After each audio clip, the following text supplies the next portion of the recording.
Imagine this. What if you could retire early and spend the rest of your life doing exactly what you love? No more 9 to 5 grind, no more sacrificing your dreams for a paycheck. It sounds like a fantasy, right? But for thousands of people, this is a real goal.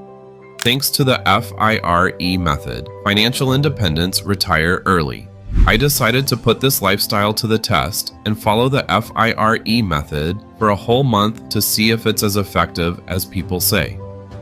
Could I really save enough, cut enough expenses, and invest wisely enough to start building a future where I can retire early? Or is FIRE just an impossible dream? Stick around, because today I'm sharing exactly what happened when I tried the FIRE lifestyle for 30 days, the ups and downs, the sacrifices, and, most importantly, whether this method could realistically help me retire early. Let's dive in and see if FIRE is all it's cracked up to be. Starting the FIRE method was exciting and intimidating at the same time. I'd read about FIRE, watched videos, and researched how people were saving as much as 50 to 70% of their income each month to reach financial independence. But living it, that was a whole new challenge. The first step was setting up a realistic goal. My target? Cutting expenses by 40% and saving as much of my income as possible. I needed to track every penny I spent, reduce every bill I could, and keep myself accountable.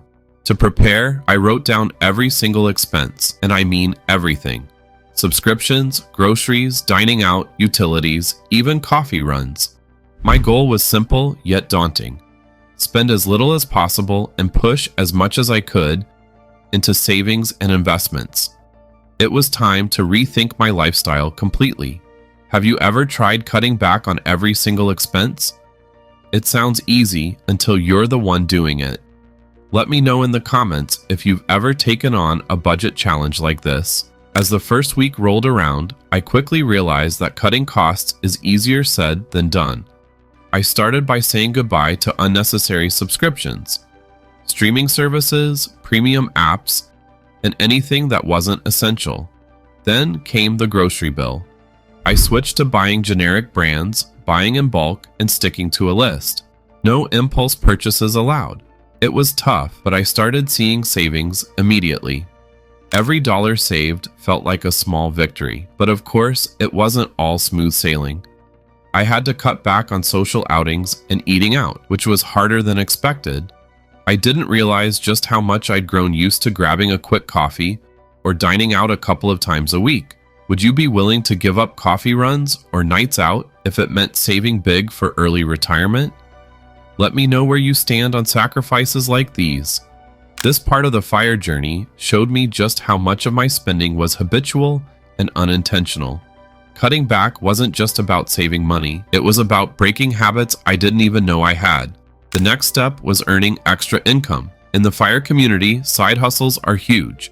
People work additional gigs, freelance, or start small businesses to boost their savings rate. So, I picked up some freelance writing jobs and offered social media management to local businesses.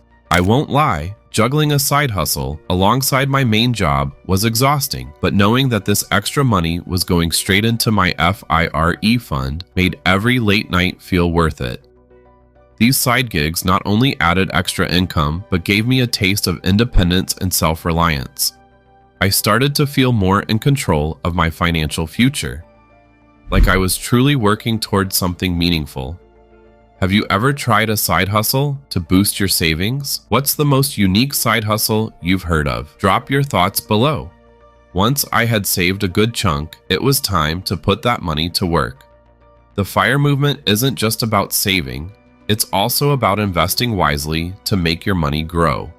I put a significant portion of my savings into low-cost index funds, following a popular FIRE strategy. Index funds are known for their lower risk compared to individual stocks, and they offer a steady growth that's ideal for long-term wealth building. I also set up automatic investments to ensure consistency, a cornerstone of the FIRE method.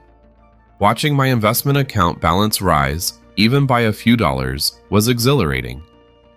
I realized that this was the power of compounding working in my favor. Every dollar invested was like a small soldier fighting for my financial freedom. Are you investing for the future? And if so, what's your go-to strategy? Let's hear it in the comments. Sharing ideas can help us all. The investment part of FIRE is what truly makes it sustainable. Without it, you're just saving. But with it, you're growing wealth over time. Do you think you'd be happy living a more minimalist life if it meant retiring early? Share your thoughts. I'm curious how many of you would be up for it. Living frugally became more than a necessity, it was a choice. And that choice brought with it a surprising sense of freedom. As the month came to a close, I took some time to reflect on my journey with the FIRE method. I'd managed to save and invest more in a month than I ever had before. My spending habits transformed, my savings grew, and I had a clear idea of how to achieve financial independence. But there were challenges too. The sacrifices, the late nights hustling, the temptation to break the budget, all of these tested my commitment to FIRE. But seeing the results made every struggle feel worthwhile. The biggest takeaway? FIRE is a marathon, not a sprint.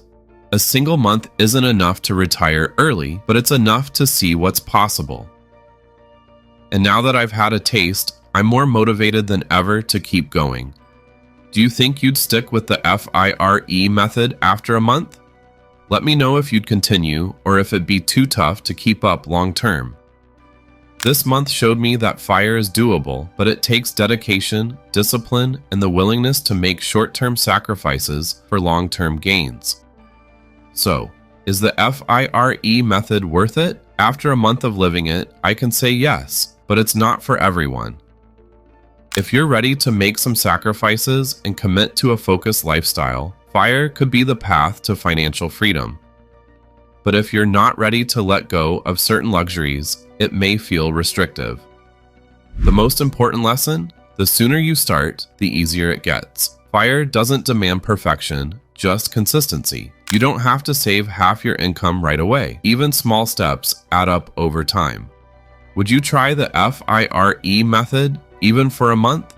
Let me know if this video has inspired you to take control of your financial future. If this video helped you see what FIRE is all about, don't forget to like, subscribe, and hit the notification bell so you don't miss future updates on achieving financial independence. Let's keep working towards the freedom to live life on our own terms.